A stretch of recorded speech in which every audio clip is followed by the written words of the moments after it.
রাজশাহী বিশ্ববিদ্যালয় কেন্দ্রীয় ছাত্র সংসদ রাকসুর সাধারণ সম্পাদক সালাউদ্দিন আম্মারের দেওয়া আলটিমেটামকে ঘিরে রাবি ক্যাম্পাসে তীব্র উত্তেজনার সৃষ্টি হয়েছে।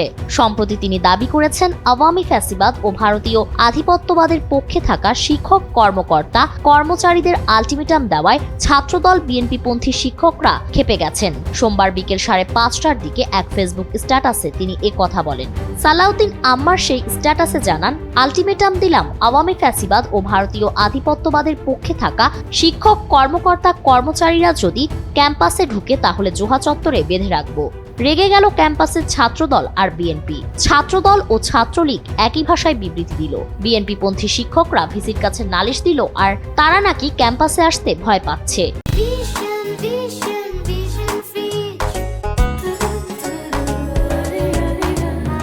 বললাম লীগকে, আর ভয় পাচ্ছে বিএনপির টিচাররা। তিনি হুঁশিয়ারি দিয়ে বলেন, মেয়াদ উত্তীর্ণ বা অছাত্রদের রাকসুর আশেপাশেও থাকতে দেওয়া হবে না। আমরা আওয়ামী ফ্যাসিস্টদের উৎখাতের জন্য কাজ করব বলেও স্ট্যাটাসে উল্লেখ করেন তিনি। এর আগে গত বৃহস্পতিবার সালাউদ্দিন আম্মার নিজের ফেসবুক অ্যাকাউন্ট ও রাজশাহী বিশ্ববিদ্যালয় সংসদ গ্রুপে পোস্ট দিয়ে আওয়ামীপন্থী ডিনদের পদত্যাগের সময় বেঁধে আলটিমেটাম দিয়েছেন এবং ডিনদের চেয়ারে দেখলে কুরুচিপূর্ণ মন্তব্য ও বাকিটা বুঝিয়ে দেব বলেও হুঁশিয়ারি দেন।